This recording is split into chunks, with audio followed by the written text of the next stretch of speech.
There are calls from some quarters for the South African government to act to reverse macroeconomic policies that will result in the country sliding to an economic wasteland by 2030.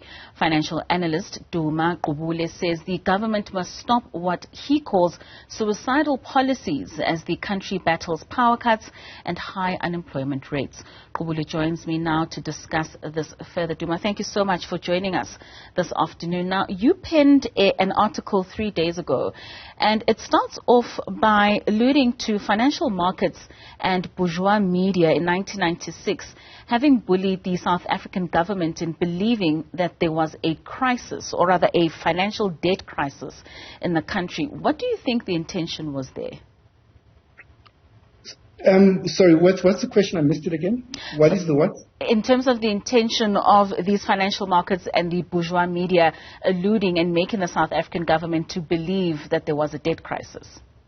Well, I was saying that this happened in 1996 and the government made a disaster response to it and implemented what was called the GEAR program. The GEAR program involved slash and burn fiscal policies and sky-high interest rates. And fast forward to this year, 2022, there was no debt crisis in 1996, and the financial markets and the media are doing the same thing, trying to convince the government that there is a debt crisis. But if you look at every single country in the world, upper middle income countries, they're in the same situation as we are because of the COVID shock. And everybody's debt ratio increased throughout the world, and we are exactly where we were before the crisis. So our debt is not high by international standards. So what I was saying is that we are in a deep economic crisis with 12.3 million unemployed people.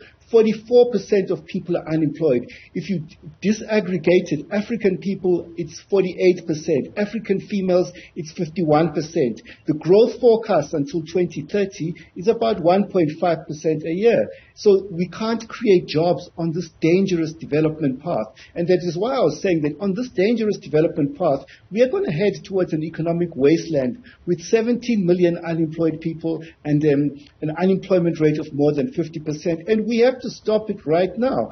And what I can't understand is that the government is refusing to invest in its people and its infrastructure. We have electricity shedding, we have water shedding, and the government is saying, no, we are going to do nothing about that because we've got a debt crisis, and 100% of that must be for the private sector to do. That is absolutely insane, because the government should be putting its mouth. So we saw this week, electricity down, port infrastructure down. We also saw water down. Some things, the reason we are in this crisis is that there's too little money in the economy, and the private sector can't stimulate the economy. The government must stimulate the economy. I want to touch on that point, but I want us to take one step back. You made mention of the GEAR policy, the growth, employment and redistribution policy, and you say it was a disaster, that the number of unemployed people that doubled between 2003 and 1996 was from 4.6 million to 8 million. We also know that this was a time when former President Thabo Mbeki presided over what was called South Africa's highest economic growth rate of 4.1%. Did our problems possibly start there? Because there's clearly a disjuncture between these two statements. No, there's been, I talk about 4 phases in our economic policy over the past 28 years. I actually spent 90 minutes with President Thabo Mbeki this past week, and we discussed a lot of issues relating to the basic income grant. But now, what I want to say, between 1996 and 2003, we had GEAR. It was a disaster. Unemployment, as you said, went almost doubled to 8 million people. But after that, when GEAR stopped, the economy started growing. And we created 3.1 million jobs, and the average growth rate between 2004 and 2008 was 4.8%. And during our meeting with the former president, I explained to him that infrastructure spending was increasing by 19% a year. So if we do exactly what we did in 2004 and 2008, stop these GEAR policies and start investing in its people. What I show in my analysis is that the performance of the economy correlates with the level of investment of the government in its people and its infrastructure. So during the first period, it was a disaster, but in the second period, it was a success. Yeah. You also make mention of how much government funds are sitting in, like you're saying now, are not reinvested in its people. I mean, at the end of June, the PIC, the asset manager of the Government Employees Pension Fund and the Unemployment Insurance Fund had assets of 2.4 trillion rands. Now, the public sector, like you say in your article, does not have, or rather government, any scenario where it would have to pay out 1.3 million public sector employees of their pensions in the same day. Are there countries that we can benchmark this who are using a different system in ensuring that they are able to reinvest these funds instead of keeping them in their coffers? Okay, I'll use an example. The United States has got the world's largest what's called contributory pension fund in the world.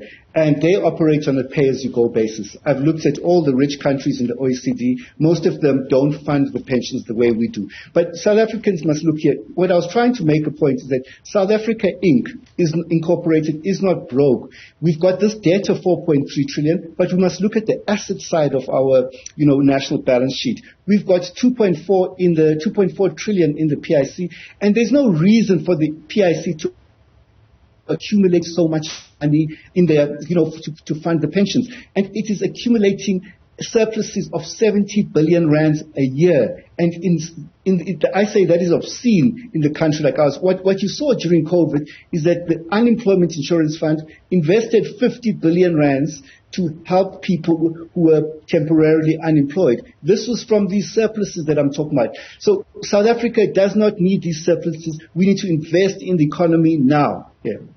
And like you say, we're now sitting on gear reloaded, only this time with rising inflation costs as well as rolling out of power blackouts.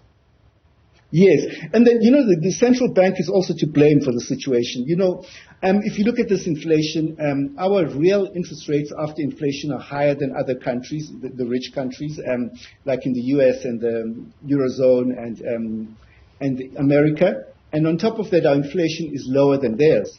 And then thirdly, our core inflation, if you strip out the energy and food prices, is only 4.4%. The Reserve Bank has gone into overkill because when the Reserve Bank increases interest rates by 275 basis points, it depresses the economy. So interest rates are meant to reduce demand in the economy. But if you look at the power blackouts until June only this year, these power blackouts has cost the economy 200 billion rands. And if you add the last 3 months, we haven't seen the figures, it's much bigger. So what is the purpose? It's monetary policy madness for the Reserve Bank to add to the misery that we as South Africans are seeing every day in terms of these power blackouts. It has killed demand in the economy. It has battered our economy. And then you as the Reserve Bank want to add to that. It makes no sense whatsoever because it's not going to cure the inflation problem. The inflation problem is supply side. The Reserve Bank can't reduce the price of oil. It can't reduce the price of food. So they must stay out of this and start stimulating the economy. Yeah. So, Duma, where do we need to start? Where do we need to go? We need to start with a social compact among South Africans. Business, labor, government. And our growth is 1.5%.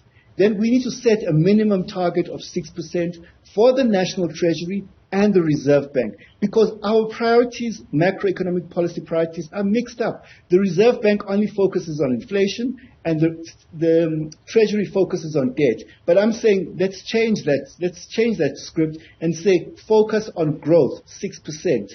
And then once we do that, we will see that the difference between the 1.5% and the 6%, it has to come from the government. It's about 180 billion rands next year. So the government has to spend that into the economy immediately. And then it starts a new cycle, as we saw during 2004 and 2008, where a virtuous cycle where the economy starts growing again. Yeah. All right, Duma. Unfortunately, our time is up. Thank you so much for that analysis. That's Duma Gqubule, who's a financial analyst, giving us his take on what he calls suicidal macroeconomic policies in South Africa.